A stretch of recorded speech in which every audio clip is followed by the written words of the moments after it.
Registered person को benefit दिए जाते हैं वो लायबल टू रिस्क को बेनिफिट नहीं दिए जाते। फर्क पहला कॉलेज का जिन्होंने फीस पे की वो भी इनरोल्ड और जिन्होंने पेंडिंग है वो भी इनरोल्ड तो लायबल में, लेकिन जो इनरोल्ड बच्चे को फैसिलिटी दी जाती है वो लायबल टू भी इनरोल्ड वाले को फैसिलिटी नहीं दी जाएगी। इनरोल्ड वालों को ऑनलाइन एक्सेस दी जाएगी, जिन्होंने फीस पे नहीं की उनको ऑनलाइन एक्सेस नहीं दी जाएगी।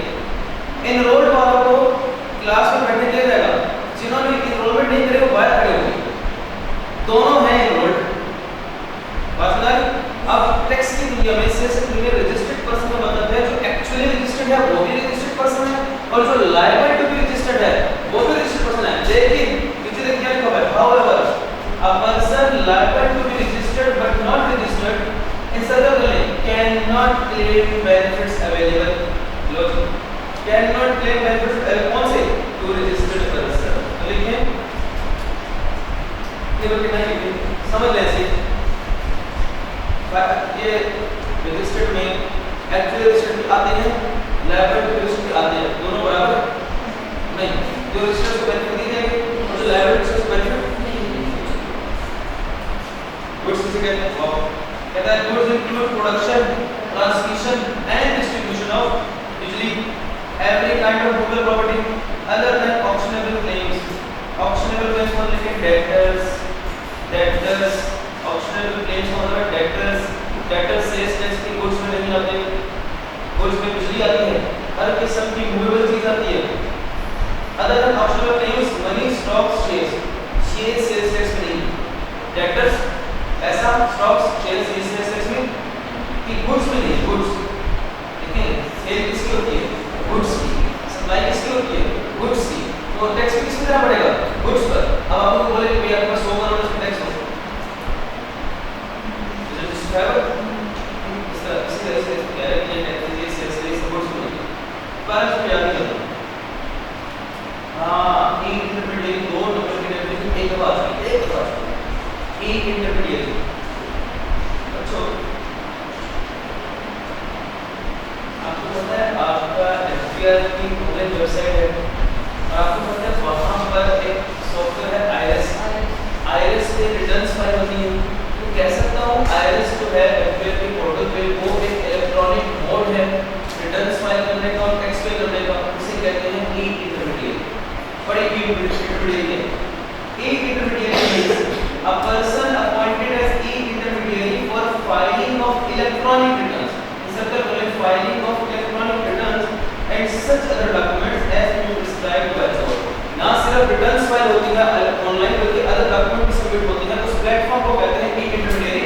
एफपीआर के पोर्टल पर आईआरएस IRIS लिखते हैं सर, एफपीआर पोर्टल IRIS वो ई-इंटरमीडिएरी है।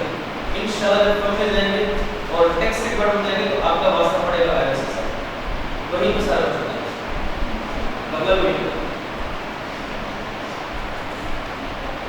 टैक्स रिकॉर्ड को छोड़ दो आगे पढ़ने के बाद। अच्छा ठीक है, इनपुट आउटपुट ये तो कंप्यूटर में नहीं पढ़ा था। कंप्यूटर में इनपुट क्या होता है? कीबोर्ड क्या होता है? इनपुट क्या होता है? इनपुट डिवाइस क्या है?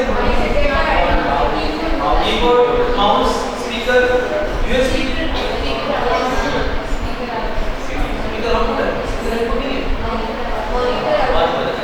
तो आउटपुट क्या है? Monitor, scanner, printer. देखिए यहाँ भी इनपुट लिखा हुआ है, छोड़ दे खाली से सेल्स टैक्स एक बहुत भारी तलवार है। सेल्स टैक्स क्या होती है? तो दो भारी तलवार। हाँ इधर से मारो, ऐसे मारो या ऐसे मारो, कटेगा। ठीक है, let's suppose Honda car manufacturing company, Honda वाले क्या करते हैं? गाड़ी बोले गाड़ी बनाते हैं, क्या करते हैं? Honda car manufacturing company. अब होंडा वाले जब गाड़ी बना रहे होंगे, बच्चों से बोल दो कॉन्सेप्ट को है, होंडा वाले जब गाड़ी बना रहे होंगे ना तो वो उस गाड़ी को बनाने के लिए जाहिर चीजें खरीदेंगे कि नहीं खरीदेंगे। लेट्स सपोज होंडा वालों ने क्या किया? टायर परचेज किए मार्केट में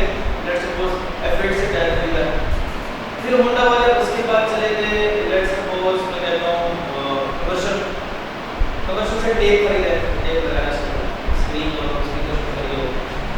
फिर वो उसके बाद चले गए सदर, ऐसे पूरी बात है एफेड से तो सदर गए तो वहां से उन्होंने स्टील खरीदा, जिस स्टील को यूज करके गाड़ी का स्ट्रक्चर बनाना है। तो ये 3 दफा हो गया कुछ जगह पर। पहले क्या खरीदने गए, purchase of tyre, purchase of tape, purchase of steel. अब सुनो जरा बात सुनिए, जब इन्होंने ये टायर टेप स्टील खरीदी होगी तो क्या परचेज करते वक्त उस चीज पर टैक्स नहीं पे किया होगा। सुने समझे बात को, यानी कि सेल्स टैक्स एक्ट में जब कोई बंदा परचेज करता है चीज तो वो उस पर टैक्स पे करता है। आप जब जूस परचेज करते हैं उस पर सेल्स टैक्स पे करते हैं कि नहीं करते? आप जब टिश्यू बॉक्स खरीदते हैं, आइसक्रीम खरीदते हैं, उस पर सेल्स टैक्स पे करते हैं कि नहीं करते? बिल्कुल करते हैं। इसी तरह होंडा वाले ने जब परचेज की तब तक उस परचेज के साथ क्या पे करते रहे? टैक्स। क्या पे करते रहे? टैक्स। चलिए अब कहानी मतलब शुरू करें।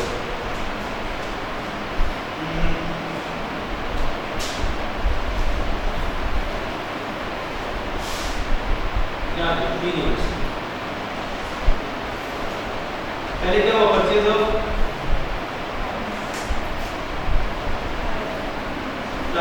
लेट्स सपोज अमाउंट थी 1 लाख, सपोज करो। फिर क्या था, परचेज ऑफ,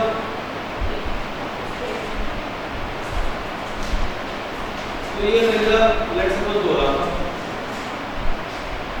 और फिर क्या खरीदा, परचेज ऑफ, आपको अमाउंट पता क्या ये खरीदा, अच्छा ठीक है लगा के तो तुम लोग बोलो फिर मैं क्या चले।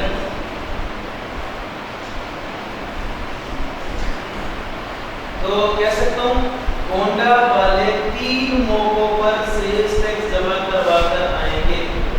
होंडा वाले 3 मौकों पर सेल्स टैक्स, तो ये 3 मौके हैं। अब दूसरी बात सुनिए, हर ट्रांजैक्शन पर सेल्स टैक्स की परसेंटेज क्या है? 18%। कितनी है? पेपर में क्यों याद रखना, याद हो जाएगा 18% मुश्किल है। अब मुझे बताएं यहाँ पर कितना सेल्स टैक्स पे किया होगा? 18,000। Sales tax at the rate 18%, sales tax at the rate 18%, sales tax at the rate, amount बताएं 18,000, 36,000, 54, कितना पे किया टैक्स? ऐड करें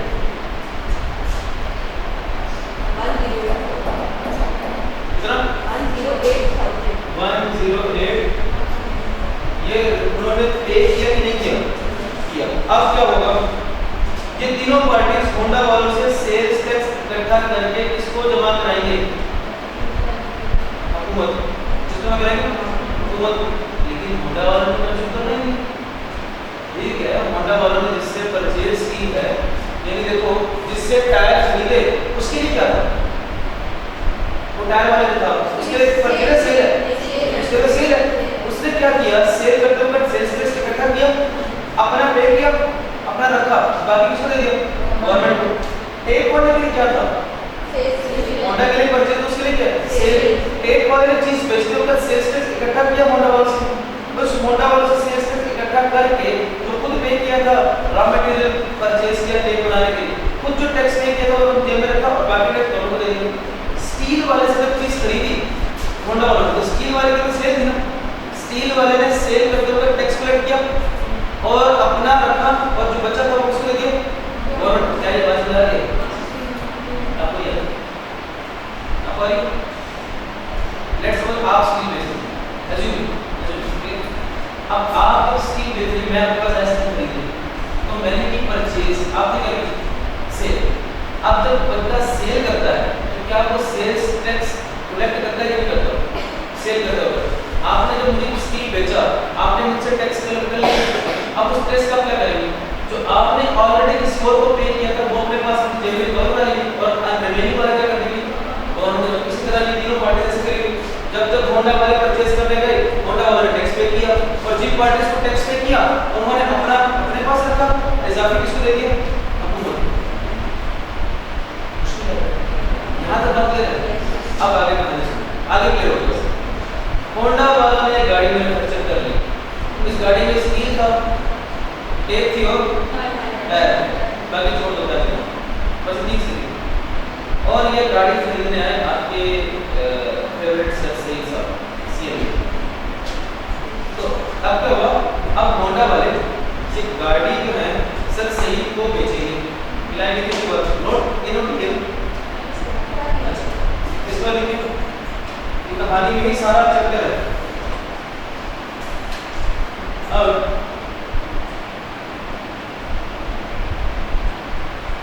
होंडा वाले ये गाड़ी सर सही को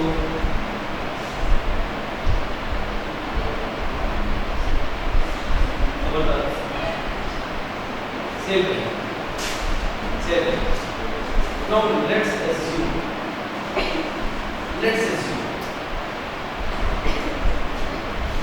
retail price थी 30 लाख।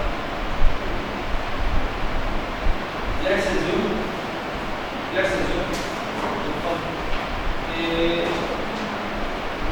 retail price थी कितनी? अगर अब तक सेल्स एक्सेस में आ रहा है तो सही तक 30 लाख पे करेंगे, घर में करेगा retail price plus sales tax, retail price plus ये गाड़ी थी कितनी की?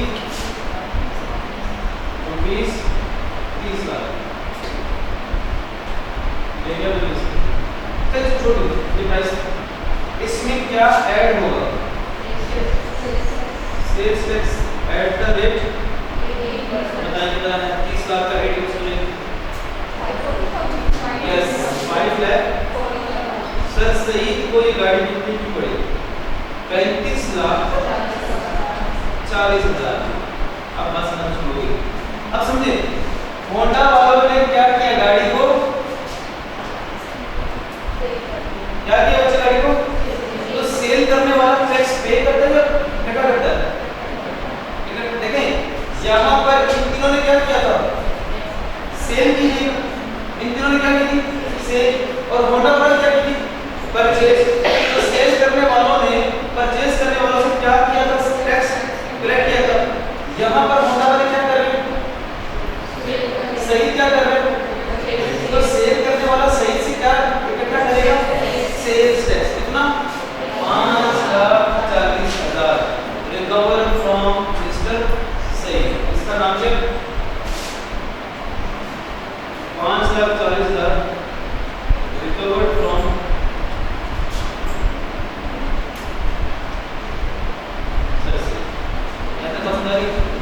अब आप मुझे बताएं अपने आम नकल का इस्तेमाल करते हैं बहुत है।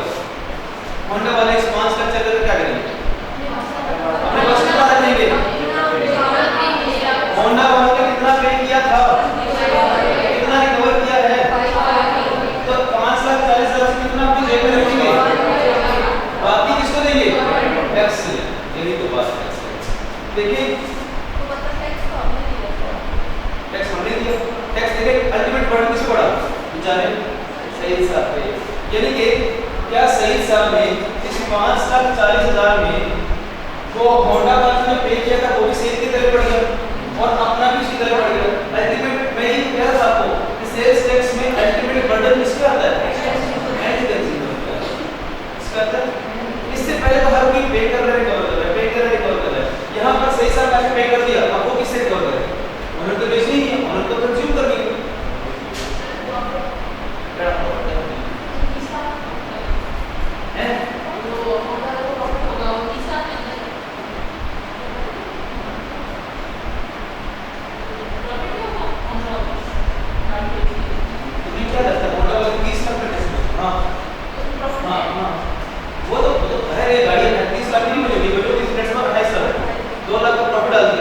बाकी 5,000 टैक्स फायदा किसको है?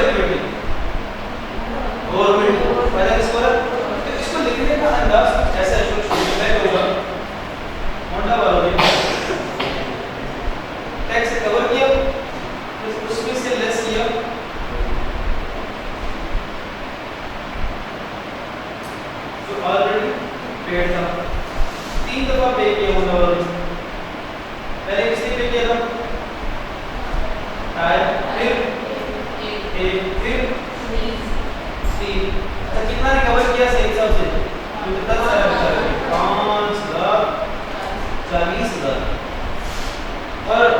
कायर को कितना पे किया था 18,000।